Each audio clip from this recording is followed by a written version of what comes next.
Merhaba sevgili dostlar. Bir diğer tarih videosu çekmek üzere karşınızdayım. Ben Necdet Doğan. Evet, Anadolu Selçuklu Devleti diye başlığımızı atmışız. Sevgili dostlar, Türkiye tarihini 5 bölümde inceleyecektik. Bunlardan bir tanesi ki Türkiye tarihi Malazgirt Savaşı ile başlayacaktı. Birinci Anadolu beylikleri, işte Saltuklu, Artuklu, Mengücekliler, Danişmentliler diye ifade ettiğimiz beylikleri geçen dersimizde ifade ettik. Bu beyliklere son verecek olan Anadolu Selçuklu süreci Türkiye tarihinin ikinci dönemidir. Yine Köse Dağ Savaşı ile birlikte Anadolu Selçuklu Devleti'nin yıkılmasıyla Anadolu'da ikinci beylikler dönemi nedir? Türkiye tarihinin üçüncü dönemidir. İkinci beyliklere son verecek olan Osmanlı, Türkiye tarihinin dördüncü dönemi. Yine Osmanlı'nın yıkılmasıyla bu coğrafyada kurulacak olan Türkiye Cumhuriyeti tarihi bu anlamda Türkiye tarihinin 5. bölümü olarak karşımıza çıkacaktır. Anadolu Selçuklu Devleti'ne baktığımız zaman nasıl ki Büyük Selçuklu Devleti Oğuzlardan geldiyse Anadolu Selçuklu Devleti de arkadaşlar Oğuzlardan gelmektedir. Bu anlamda bunu ifade etmem yerinde olacaktır. Bunun dışında şunu bilmem gerekiyor. Çağdaştır Büyük Selçuklu Devleti ile ve Anadolu Selçuklu Devleti başlangıçta Büyük Selçuklu Devleti'ne bağlı olarak kurulmuştur ki kurulduğu bölgelerde işte Büyük Selçuklu hükümdarı Melikşah adına ne yapacaklar? Bir süre hutbe okutacaklar ve Anadolu Selçuklu'nun paralarını kullanacaklar. Bu da ne demektir arkadaşlar? Büyük Selçuklu'nun paralarını kullanacaklardır. Bu da ne demektir? Anadolu Selçuklu Devleti'nin bir süre Büyük Selçuklu Devleti'ne bağlı olarak yaşadığını bilelim.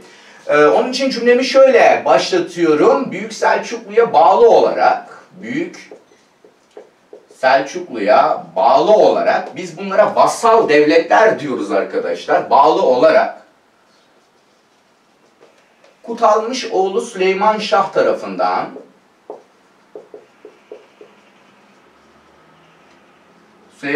tarafından İznik merkez olmak üzere kuruldu. İznik merkez olmak üzere kuruldu.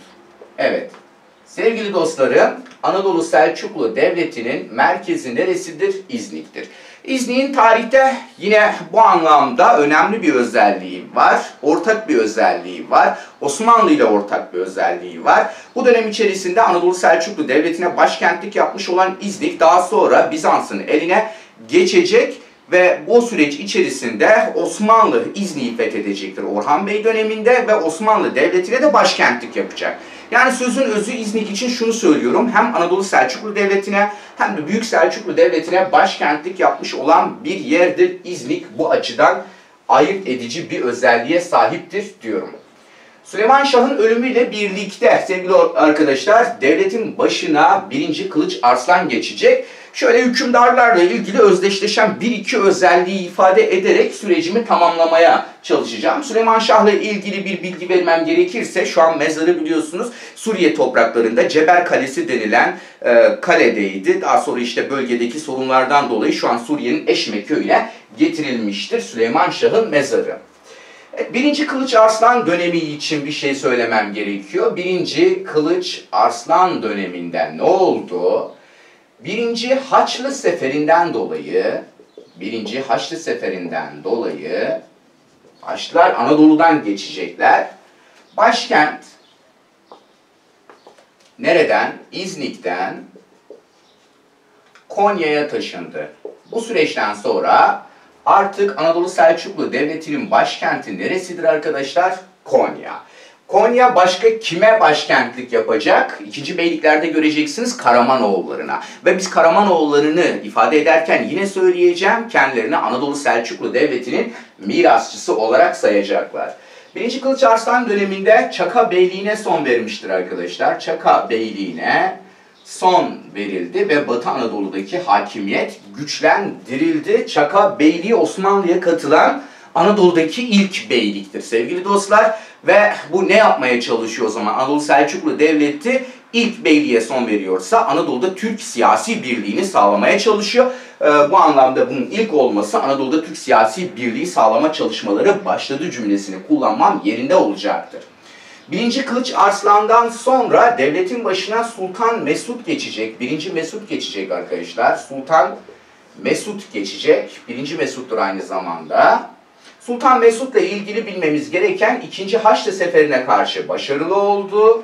2. Haçlı Seferi'ne karşı başarılı oldu. Demek ki gittikçe ne yapıyorlar arkadaşlar? Güçleniyorlar. Biliyorsun 1. Haçlı Seferi Anadolu'dan geçmeyi başarmış. Orta Doğu'da birçok Haçlı kontuğu kurulmuştu ve Haçlılar tekrar Anadolu'dan geçmek isteyecek. Yalnız Mesud döneminde ne yapılacaktır? Haçlı seferleri Anadolu'dan geçemeyecek ve bu sefer denizlerden Orta Doğu'ya ulaşmaya çalışacaklardır. Sultan Mesud dönemiyle ilgili bilmemiz gereken en önemli özellik sevgili dostlar, İlk kez kendi adına, Anadolu Selçuklu için söylüyorum, kendi adına para bastırdı. Ne demek bu? Artık Anadolu Selçuklu devletine bağlı değilim demek. Yani artık bağımsızlaştım demek. Artık vasal olmaktan kurtuldum demektir. Bu anlamda önemli. Tabii para bastırmışsa ticaretin bu süreç içerisinde gittikçe önem kazandığını da söyleyebilirim. Parayla birlikte sevgili dostlar Anadolu'da bayındırlık ve imar faaliyetleri arttı. Bayındırlık ve imar faaliyetleri arttı. Biliyorsunuz parasız bu işler olmuyor. Evet, kendi adına para bastırması bu anlamda önemlidir Sultan Mesud için. Sultan Mesud'dan sonra devletin başına sevgili dostlar 2. Kılıç Arslan geçecek. 2. Kılıç Arslan geçecek. 2. Kılıç Arslan'da da Anadolu'daki beyliklerin çoğuna son verilmiştir. Anadolu'daki 1.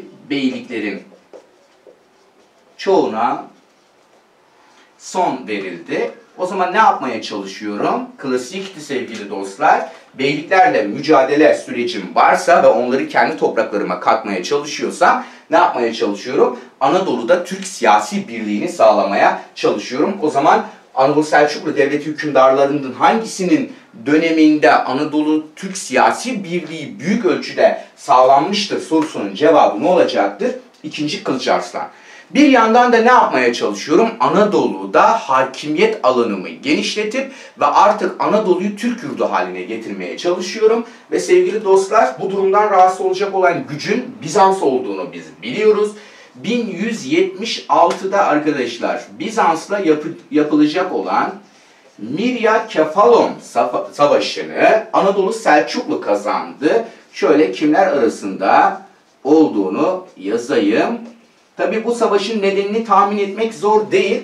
Anadolu'ya yerleşmek isteyen Türkler ile Türkleri Anadolu'dan atmak isteyen Bizans'tan bahsediyorum. 1176'da yapılan bu savaşın adı Mirya-Kefalon Savaşı'dır. Mirya-Kefalon Savaşı'nın tarihsel bir özelliği var arkadaşlar. Artık Anadolu'nun Türk yurdu olduğunu ne yapmıştır? Kesinleştirmiştir. Anadolu'nun Türk yurdu olduğu kesinleşti. Ve bundan dolayı Mirya-Kefalon Savaşı'na sevgili dostlar yurt tutan savaş da denir. Yurt tutan savaş da denir. Neden yurt tutan? Bakın yurt açan Malazgirt. Çünkü Anadolu'nun kapıları Türklere açıldı. Burada yurt tutan artık Türkleri Anadolu'dan atma ümidinin yok olmasından kaynaklı bir durumdur. Lütfen buna dikkat edelim. Anadolu'nun Türk yurdu olduğunun kesinleşmesi artık Bizans'ın Türkleri Anadolu'dan atma ümidinin de yok olmasına neden olacak ki Mirya-Kefalon Savaşı bu anlamda son savunma savaşı olarak karşımıza çıkacak. Yani artık Türkler Bizans'a karşı savunma pozisyonundan saldırı pozisyonuna geçecektir ve son savunma savaşı olması açısından da tarihte birkaç tane savaşa benzetebiliriz. Bunlardan bir tanesi 2. Kosova Savaşı, Osmanlılar için söylüyorum. Bir tanesi Sakarya Meydan Savaşı sevgili arkadaşlar. Yine kurtuluş mücadelesi için. O zaman bize Sakarya Meydan Savaşı'nı, Mirya-Kefalon Savaşı'nı ve 2. Kosova Savaşları'nı, birbiriyle hiç alakası olmayan savaşları, hatta İslam tarihinde Hendek Savaşı'nı bir araya getirip yukarıda farklı dönemlerde meydana gelen bu savaşların ortak özelliği nedir diye sorduğu zaman son savunma savaşları olduğunu bilelim. İkinci Kılıç Arslan, sevgili dostlar, veraset sistemini ölmeden uygulayacak olan hükümdarlardan bir tanesi ve veraset sistemi gereği ne yapacaktır? Ülkeyi 11 oğlu arasında paylaştıracaktır. Ve bu 11 oğlu arasındaki paylaşımda bir takım problemlerin çıkması Osmanlı'da fetret sürecine neden olacaktır. Ondan önce 2. Kılıç Arslan'la ilgili bir özelliği ifade ettikten sonra az önce bahsettiğim durumu yazıya dökelim. Sevgili arkadaşlar, ilk kez 2. Kılıç Arslan döneminde altın para bastırıldı. Altın para bastırıldı. Bu da önemli bir ayrıntıdır. Bazı kaynaklar Alaaddin Keykubat'ı vermekte. Biz hangi dönemde aldık? 2. Kılıç Arslan döneminde. Eğer daha öncesinde işte gümüş para bastırılmış, daha sonra paranın değerini altına çeviriyoruz. Bu ne demektir? Devletin ekonomik anlamda gittikçe zenginleştiği anlamına gelir. Diğer özelliğimle devam ediyorum. Veraset sistemi gereği yani ülke hükümdar ve ailesinin ortak malıdır anlayışından dolayı gereği ülkeyi oğulları arasında paylaştırdı. Oğulları arasında paylaştırdı. Evet, daha yaşarken bu olayı yapıyor. 11 oğlu arasında ne yapacaktır arkadaşlar? Ülkeyi paylayacaktır. Tabi normal durumlarda günlük yaşamımızda biz bir mirası bile, işte babadan kalan bir evi, tarlayı, dükkanı paylaşamazken koskoca devleti de paylaşmak ve bu paylaşımdan sonra sorunun çıkmaması zaten mümkün değil. Ne olacaktır arkadaşlar? Taht kavgaları yaşanmıştır. Oğulları arasında taht kavgaları yaşandı ve bu taht kavgalarına biz fetret süreci diyoruz. Türk tarihinin ikinci önemli fetret sürecidir. Birincisi neydi? Melikşah'ın oğulları arasında yaşanan fetret süreciydi. Bu da nedir? İkinci fetret dönemi olarak Türk tarihinde karşımıza çıkıyor. Bu fetret sürecinden de devleti çekip çıkaracak olan kişi kimdir? 1. Gıyasettin Keyhüsrev. 1. Gıyasettin Keyhüsrev ne olacaktır? Taht kavgaları sürecindeki fetret dönemine son verecek ve yeniden devleti toparlamaya çalışacaktır.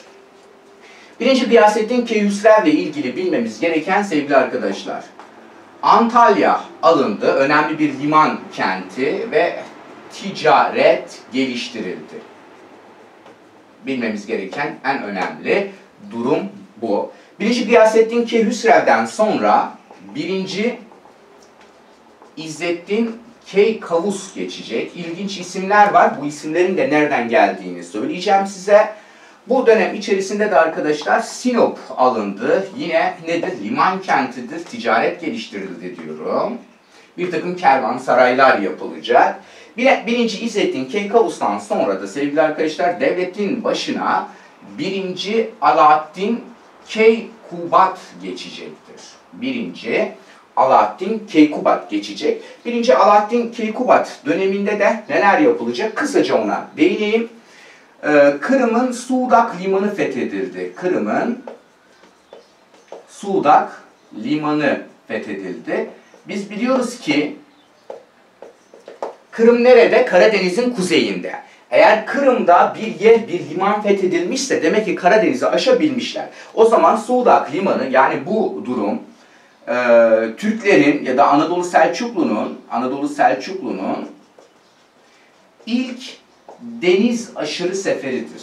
İlk deniz aşırı seferi olduğunu bilelim. Kırım'ın Sudak limanının fethedilmesi yine ticari potansiyelini arttırma çabası içerisinde olduğunu bilelim. Bu anlamda önemli. Sudak limanı, tekrar söylüyorum, ilk deniz aşırı sefer olarak karşımıza çıkıyor.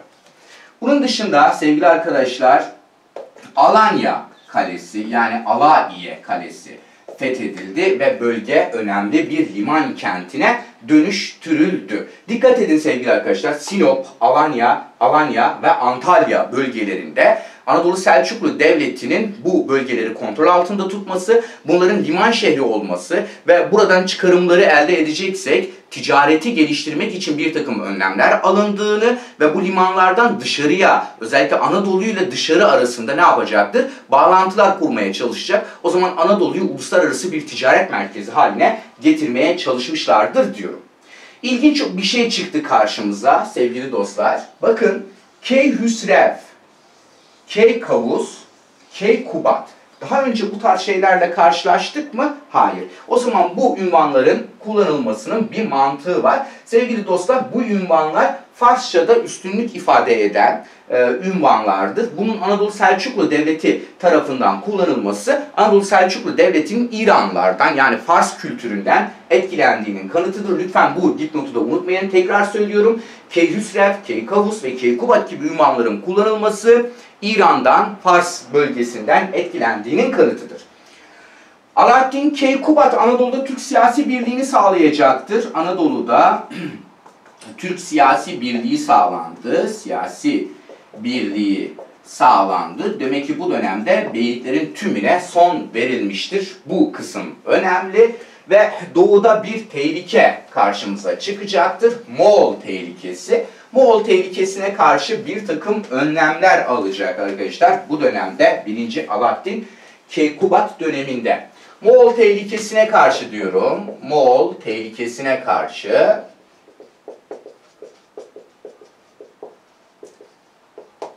doğudaki kaleler onarıldı.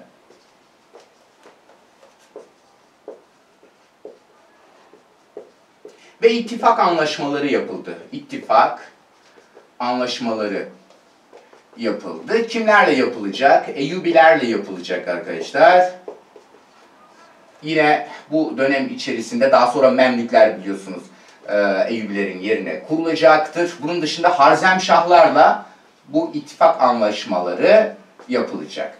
Yalnız ittifak anlaşmaları öyle istenildiği gibi de devam etmeyecektir. Harzemşahlar Celaleddin Harzemşah sürecinde Anadolu Selçuklu toprağı olan Ahlat bölgesine girecektir ve Harzemşahlarla Anadolu Selçuklular arasında maalesef ki bir savaş ortaya çıkacak. İki Türk, iki Müslüman güç arasında. Şöyle diyorum sevgili dostlar.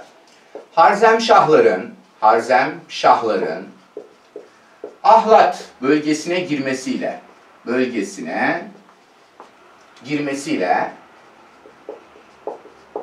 hangi savaş yaşanacak? 1230'da Yassı Çemen Savaşı yapılacak. Kimler arasında? Anadolu Selçuklu ile Harzemşahlar arasında. Ve bu savaşı kim kazanacak? Anadolu Selçuklu kazandı, Türkiye Selçuklu kazandı ve Harzemşahlar Devleti yıkılma sürecine girdi. Yalnız bu savaşın diğer savaşlardan bir farkı var sonuç itibariyle. Nedir o fark? Bu savaşı Anadolu Selçuklu kazanmasına rağmen aslında daha olumsuz sonuçlar doğuracaktır. Çünkü Harzemşahlar Anadolu Selçuklu Devleti ile Moğollar arasında tampon bir bölge konumundaydı. Doğal olarak Harzemşahlar Devleti'nin yıkılmasıyla Anadolu Selçuklu doğrudan Moğol saldırılarına açık hale getirilecektir. O zaman buraya da not olarak ifade ediyorum. Harzemşahların yıkılmasıyla diyorum.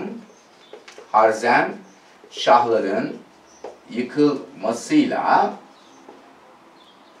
Anadolu Selçuklu ile Moğollar arasında tampon bölge ortadan kalktı. Tampon bölge ortadan kalktı. Yani şöyle düşünün. Şöyle. Bunu Moğollar olarak kabul edin arkadaşlar. Bu Harzemşahlar olsun. Bu da Anadolu Selçuklu olsun. Harzemşahlarla ne yaptık? Yassı Çemen Savaşı'nı yaptık ve Harzemşahlar ne oldu? Yıkıldı. Harzemşahların yıkılmasıyla birlikte Moğollar ne yapacaktır? Anadolu'ya doğrudan saldırma imkanına sahip olacaktır. Şöyle bir soru karşımıza çıkabilir mi? Aşağıdaki savaşlardan hangisi Türk Devleti tarafından kazanılmasına rağmen sonuç itibariyle zararı daha fazla hissedilmiştir tarzı bir soru sorulabilir. Yassı Çemen Savaşı'mızda bu şekilde özetleyebiliriz. Evet, Alaaddin Keykubat sürecinden sonra işte İkinci Gıyasettin Keyhüsrev, yine Vezir Saadettin Köpek'in uygulamaları devleti gittikçe zayıflatacak ve Anadolu'nun birçok yerinde isyan hareketlerinin, sosyal ve dini nitelikli isyan hareketlerinin ortaya çıkmasına neden olacaktır. Bu isyan hareketlerinden en önemlisi Güneydoğu Anadolu'da yine dinsel nitelikli çıkacak olan Baba İshak isyanı. Evet, 1240'da Güneydoğu'da Baba İshak. Baba İshak. Yani bir diğer adıyla Baba İler isyanı güçlükle bastırıldı. İsyanı güçlükle bastırıldı. Evet, bu isyan sevgili arkadaşlar Türk tarihinin ilk dini nitelikli isyanıdır. Tabi dini nitelikli derken bunun içerisinde diğer özellikleri olmadığı anlamına gelmiyor. Hem sosyal nitelikli hem de ekonomik nitelikli bir isyan olarak karşımıza çıkacaktır. Ben buna dini nitelikli isyan dedim ki sonradan Osmanlı'da da ilk dini nitelikli isyan olarak karşımıza çıkacak olan Şeyh Bedrettin isyanıyla benzeteceğim. Yani Baba İshak isyanıyla Şeyh Bedrettin isyanlarının Türk tarihindeki ortak özelliği nedir? Dinsel nitelikli isyanlar olmasıdır. Evet, demek ki bir bölgede bu şekilde sosyal ve ekonomik nedenle isyanlar çıkıyorsa demek ki devlet bu bölgeleri artık tam olarak kontrol altında tutamıyor ki zayıfladığını anlayabiliriz. İkincisi burada bir ipucumuz var. Güçlükle bastırıldığını söylüyorum. Güçlükle bastırılmışsa demek ki devlet artık ne olmuştur? Zayıflamıştır. Güçlükle bastırılmasını gören Moğollar, Moğol İlhanlı Devleti ne yapacaktır? Bu anlamda harekete geçecektir. Yani Moğol İlhanlı Devleti'ni hareket ettiren güç nedir? Baba İshak isyanının zorlukla bastırılması ve Anadolu Selçuklu Devleti'nin güçsüzlüğünün ortaya çıkması. O zaman buraya not olarak ifade ediyorum. Anadolu Selçuklu'nun güçsüzlüğünün ortaya çıkması, güçsüzlüğünün anlaşılması Moğolları yani İlhanlı'yı harekete geçirdi. Ve neyden bahsedeceğim? Bu hareket süreci hangisidir? Kuşkusuz Köse Dağ Savaşı'dır.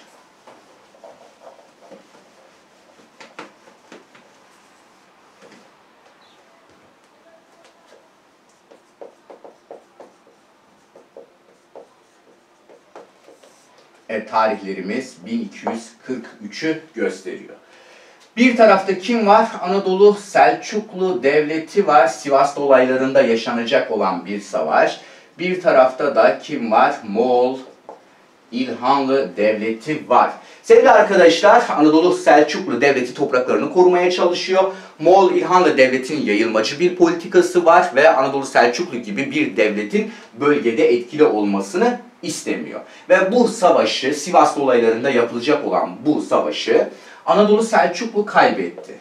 Anadolu Selçuklu kaybetti çünkü güçsüzlüğü anlaşılmıştı, koordine olamayacaktır. Hatta Sivas'ın batısına doğru çekilecek ve bölge Moğol İlhanlı Devleti'ne bırakılacaktır.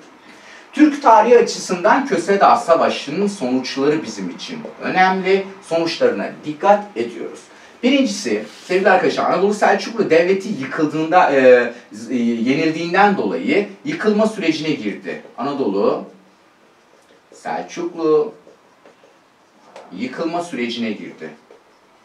Hatta bir süre Moğol İlhanlı Devleti'ne bağlı olacaktır. Hatta Anadolu Selçuklu Devleti'nin başına geçecek olan kişileri artık kim belirleyecek? Moğol İlhanlı Devleti belirleyecek. Moğol İlhanlı Devleti'nin paralarını kullanmaya başlayacaklar ki Anadolu Selçuklu Devleti'nin bağımsızlığını yitirdiğinin göstergesi. Şöyle ifade edeyim. Bir süre Moğol İlhanlı'ya bağlı kaldılar. Bağlı kaldıklarının göstergesi bunların hükümdarlarının Moğol İlhanlı tarafından atanması ve Moğol İlhanlı Devleti'ne karşı paralarını kullanması, bu anlamda onlara bağlı olduğunun göstergesidir. Evet dostlar, bir diğer özelliğime bakıyorum. Sonuçlarımız şöyle biraz belirgin yazayım. Anadolu Türk siyasi birliği bozuldu. Anadolu Türk siyasi birliği bozuldu. Ne demek bu? Eğer Anadolu Türk siyasi birliğini sağlarken beyliklere son veriyorsan ve bu tümceyi kullanıyorsan, o zaman Türk siyasi birliği bozulmuşsa ne olmuştur? Beylikler yeniden kurulmuştur. İkinci, beylikler kuruldu. Bu yönüyle hangi savaşa benzeteceğiz arkadaşlar? Ankara Savaşı'na benzeteceğiz.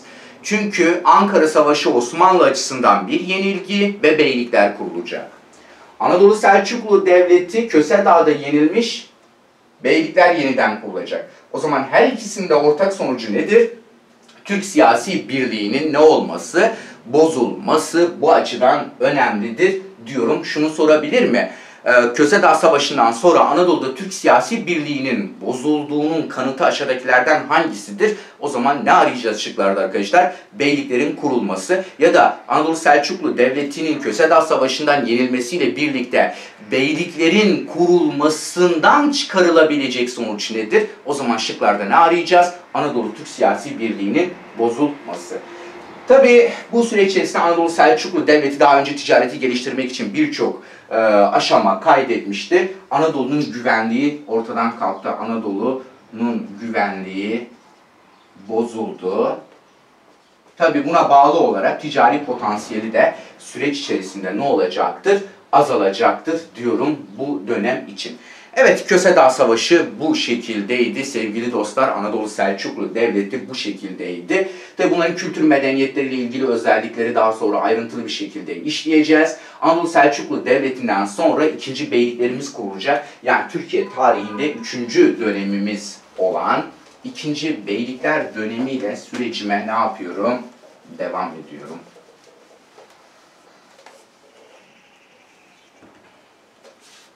Evet, 3. bölüm, 2. Beylikler dönemi. Yaklaşık 15-16 tane beylikten bahsedeceğim arkadaşlar. Bu dönem içerisinde hemen sırasıyla başlıyorum. Karesioğulları diyorum. Birer ikişer özelliklerini bilsek aslında sorun yok. Karesioğulları ile ilgili bilmemiz gereken Balıkesir ve çevresinde kurulduğunu bileceğiz. Yine sevgili arkadaşlar, denizci olduğunu bileceğiz. Bunun dışında Osmanlı'ya katılan ilk beylik olduğunu bileceğiz. Osmanlı'nın Rumeli'ye geçişini kolaylaştıran beylik olarak bileceğiz. Bu anlamda Ankara Savaşı'ndan sonra biliyorsunuz beylikler yeniden kurulmuştu. Ankara Savaşı'ndan sonra kurulmayan beylik olarak bileceğiz. Biraz Karesioğulları ile ilgili daha ayrıntılı ifade ettik. Diğer beylikleri daha kısa anlatacağım size. Özellikle beyliklerle ilgili çıkacak soruda dikkat edeceğiniz ve sizi cevaba götürecek en önemli unsur beyliklerin nerede kurulduğunu bilmektir arkadaşlar. Bu bizim için çok çok önemli. Karesioğulları Balıkesir ve çevresinde Ayvalık dolaylarında kurulmuş olan bir beylik. Denizcidir sevgili arkadaşlar. Doğal olarak denizin kenarında kurulmuştur. Osmanlı'ya katılan ilk beyliktir. Kimin döneminde katılacaktır? Orhan Bey döneminde katılacaktır. Orhan Bey döneminde Orhan Bey döneminde Osmanlı'ya katılan ilk beylik Karesioğulları ise o zaman yine beyliklere son verme Anadolu'da bunun ilk olması açısından Anadolu Türk siyasi birliği sağlama çalışmaları Karesioğulları'nın alınmasıyla başlamıştır diyorum. İlk denizci beylik olduğu için doğal olarak Osmanlı buna son verdiği zaman Osmanlı da deniz gücüne sahip olacaktır. Kara Mürsel tersanesi donanması Osmanlı'ya geçecek ve Osmanlı bu tersaneyi kullanarak Rumeli'ye geçecektir. O zaman Rumeli'ye Osmanlı Devleti'nin ilk kez Rumeli'ye geçişini kolaylaştıran etken hangisidir? Karesioğulları'nın donanmasının Osmanlı'ya geçmesi diyorum. Yine Ankara Savaşı'ndan sonra birçok beylik ne olacaktır? Yeniden kurulacaktır. Ankara Anlaşması'ndan sonra Karesioğulları ve Eretna Beyliği kurulmayan diğer beylikler olarak karşımıza çıkacak. Lütfen Karesioğulları'na biraz daha ne yapalım? Dikkat edelim. Bir diğer beyliğime geçiyorum. Germiyanoğulları. Evet. Germiyanoğulları da nerede kurulacak? Yine bizim için önemli. Kütahya, Emet, Simav dolaylarında kurulacak olan bir beyliktir. Biraz daha Batı Anadolu'nun içlerine doğru kurulmuştur. Germiyanoğulları ile ilgili bilmemiz gereken Osmanlı'nın savaş yapmadan aldığı beyliktir. Osmanlı'ya savaş yapmadan katılmıştır. Bu Germiyanoğulları toprakları sevgili arkadaşlar 1. Murat döneminde çeyiz yoluyla, daha sonra Ankara Savaşı'ndan sonra geri kalan toprakları ise vasiyet yoluyla Osmanlı'ya katıldı. Çeyiz ve vasiyet yoluyla Osmanlı'ya katıldı. 1. Murat döneminde tekrar söylüyorum oğlu Yıldırım Beyazıt'ı Germiyanoğlu Yakup Bey'in kızıyla evlendirecek ve çeyiz olarak bu bölgeleri alacaktır. Geri kalan toprakları da Germiyanoğlu Yakup Bey'in vasiyeti üzerine 2. Murat döneminde Osmanlı'ya katılacaktır ve Anadolu Türk siyasi birliği sağlama çalışmaları Germiyanoğullarının alınmasıyla da ne yapıyor? Devam ediyor. Bir diğer beyliğime geçtim. Hamitoğulları arkadaşlar. Hamitoğulları. Yine Hamitoğulları'nın nerede kurulduğunu ifade edeyim. Isparta, Eğirdir, yani Göller bölgesinde, Burdur bölgesinde kurulmuş olan bir beyliktir. Hamitoğulları da yine 1. Murat döneminde sevgili arkadaşlar toprakları parayla 80.000 altın karşılığında toprakları parayla satın alındı ve Osmanlı'ya katılacaktır. Osmanlı'ya katıldı. Topraklarının bir kısmı 1. Murat döneminde parayla alınmış. Geri kalan toprakları ise 2. Murat döneminde yine Osmanlı'ya katıldığını bilelim. Bir diğer beyliğime geçtim. Menteşeoğulları. Menteşe bölgesi neresidir? Muğla ve çevresinde kurulduğunu, doğal olarak Muğla, Bodrum o bölgelerde kurulduğu için de nedir arkadaşlar? Denizci bir beyliktir ve Osmanlı Devleti bu beyliklere son vererek deniz gücünde gittikçe ne yapacaktır? Arttıracaktır. Bir diğer beyliğime geçtim.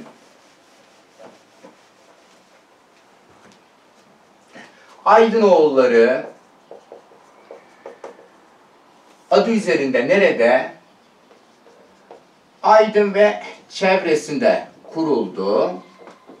Ve bunun da denizci olduğunu bileceksiniz. Ankara Savaşı'ndan sonra yeniden kurulacak. Yıldırım Beyazıt döneminde son verilecektir. Ankara Anlaşması'ndan sonra yeniden kurulacak. Yine sevgili arkadaşlar Aydınoğulları diğer beyliklere göre deniz gücü en güçlü olanıdır.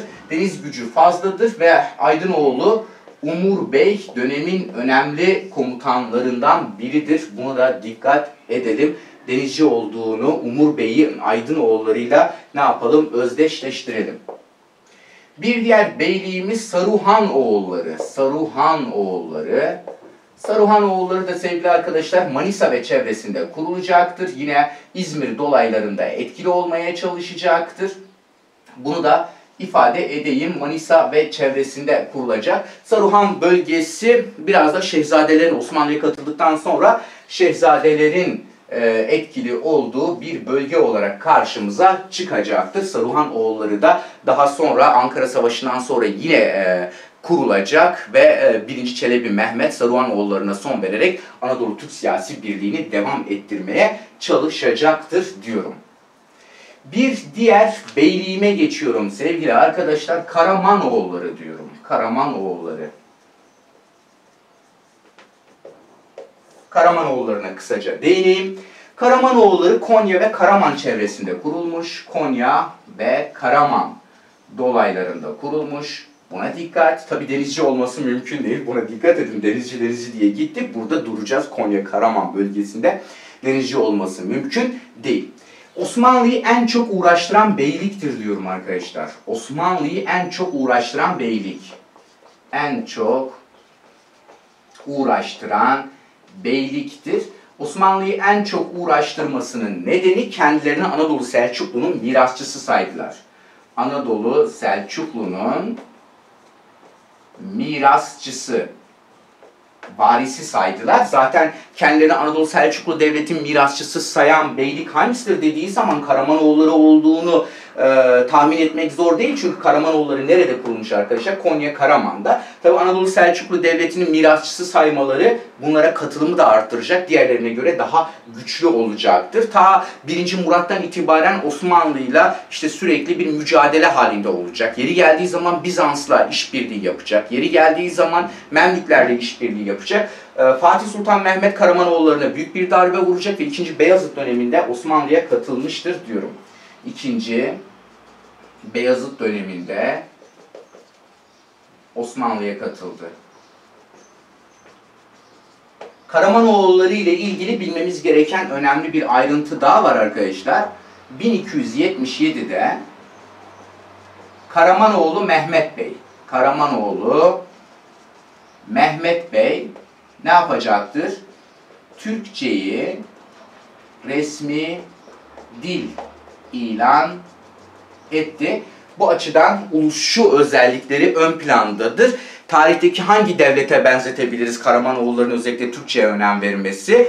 Evet, Karahanlılara benzetebiliriz. Çünkü Karahanlılar da Uygur alfabesini kullanarak Hakaniye Türkçesini kullanmışlardır. Karamanoğulları Mehmet Bey 1277'de ne yapmıştır? Türkçeyi resmi dil ilan etmiş. Pazarda, dergahta birçok kamusal alanda Türkçenin kullanılmasını zorunlu hale getirecek. Bu anlamda Türkçe'ye, milli değerlere önem verdiğini ve ulusçu yapısıyla karşımıza çıktığını bileceğiz Karamanoğulları için. Beyliklerime devam ediyorum sevgili dostlar. Bir diğer beyliğimiz Candaroğulları.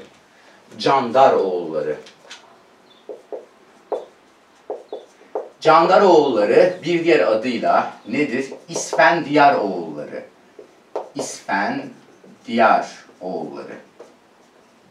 Bunlar da sevgili arkadaşlar Sinop ve Kastamonu dolaylarında kurulacaktır. Doğal olarak Sinop'ta kurulması, Kastamonu dolaylarında kurulması Candaroğulları'na hangi özelliği kazandıracaktır?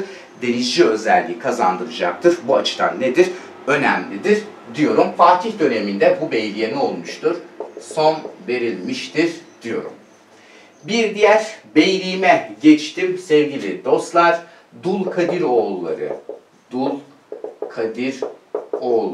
Belli başlı beyliklerimizden bahsediyorum. Dulkadiroğulları Maraş Elbistan dolaylarında kurulmuş olan bir beylik. Sevgili dostlar, Osmanlı'ya katılan son beyliktir. 1515 Turnadağ Savaşı'yla Yavuz döneminde Osmanlı'ya katıldı. Tabi bunun Osmanlı'ya katılan son beylik olması bu anlamda bu beyliğin Osmanlı'ya katılımıyla birlikte ne olmuştur? Anadolu'da Türk siyasi birliği tam olarak sağlandı, kesin olarak sağlandı. Yavuz dönemine denk geliyor. Dulkadiroğulları tekrar söylüyorum Osmanlı'ya katılan son beylik olması ve Turnadağ Savaşı'yla özellikle Yavuz Sultan Selim'in 1514 Çaldıran Savaşı, Safavilerle yapılan Çaldıran Savaşı dönüşünde Dulkadiroğulları'na ne yapacaktır? Son verecektir ve böylelikle Anadolu'da Türk siyasi birliği kesin olarak Dulkadiroğulları'nın Osmanlı hakimiyetine girmesiyle sağlanmış olacaktır. Aslında Ramazanoğulları var. Ramazanoğulları Adana ve dolaylarında kurulmuş olan bir beylik. Aslında Dulkadiroğulları'ndan sonra katılmış ama Ramazanoğulları Dulkadiroğulları'ndan önce Osmanlı'nın egemenliğini kabul ettiğinden dolayı Osmanlı'ya katılan son beyliği biz Dulkadiroğulları olarak alacağız. Dikkat ettiğiniz bir durum var mı? Beyliklerle ilgili genel anlamda yine kurucularının adlarını aldığını, hepsinin Köse Dağı Savaşı'ndan sonra kurulduğunu ve hepsine Osmanlı Devleti'nin son verdiğini görüyoruz. Ve doğal olarak bunların Türk olması, bunların Müslüman olması hem Anadolu'nun Türkleşmesine hem de Anadolu'nun Müslümanlaşmasına olumlu katkı sunacaklarını biliyoruz. Ki birinci beylikler açısından da bu genellemeyi yapabiliyoruz. Bunun dışında sevgili arkadaşlar Anadolu Selçuklu Devleti yıkılmasından sonra Türk kültürünün bölgede yaşatılması, imar ve iskan faaliyetlerinin bölgede etkili olmasında bu anlamda önemli rol oynayacaklar ve Osmanlı Devleti'nin özellikle yüzyıllar boyunca bölge hakimiyetinde Anadolu'da çok önemli işte Osmanlı'ya ait eserler bırakmamalarına da neden olacak, sağlayacaklardır. Yani ne demek istiyorum? Osmanlı'ya ait eserler daha çok işte batıda, yani İstanbul ve Balkanlarda, batıda, Avrupa'da yer almaktadır. Osmanlı'ya ait mimari eserleri günümüzde Anadolu coğrafyasında görmek biraz daha zordur. Tabi bunun bir gerekçesi, nedeni var. Anadolu Selçuklu Devleti ile birlikte 2. Beyliklerin Anadolu'da yeterince imar ve iskan faaliyetlerini, bayındırlık faaliyetlerini yoğunlaştırmaları Osmanlı'nın daha çok ihtiyacın olduğu bölgelere yatırım yapmasını sağlayacaktır. Şöyle bir not ifade edeyim. Beyliklerin Anadolu'ya yaptıkları bayındırlık ve imar faaliyetleri Osmanlı'nın batıda faaliyet göstermesinde etkili oldu. Batıdan kastım sevgili arkadaşlar Balkanlar ve Avrupa'dır. Yine beyliklerin etkili olmadığı Batı Anadolu bölgesidir. Buna dikkat ediyoruz. Bir diğer dikkatinizi çekmeye çalıştığım dönem sevgili arkadaşlar, 2. beyliklerin %90'ı daha çok Batı Anadolu'da. Batı Anadolu'ya yoğunlaşmıştır. Değil mi? İşte Saruhanoğulları, Aydınoğulları, Menteşeoğulları, Germiyanoğulları, bunlar hepsi Batı Anadolu'da. Bunun bir mantığı var mı? Var sevgili arkadaşlar. Yani Doğu Anadolu'da Saltuklar, Mengücekler gibi 2. beylikler neden Doğu Anadolu'da yok? Böyle bir soru karşımıza çıkabilir. Bunun nedeni de sevgili arkadaşlar Köse Dağı Savaşı gerçeğidir. Yani bölgenin Moğol istilasına uğraması. Evet, beyliklerin şöyle not olarak ifade edeyim. Beyliklerin daha çok batıya yoğunlaşma nedeni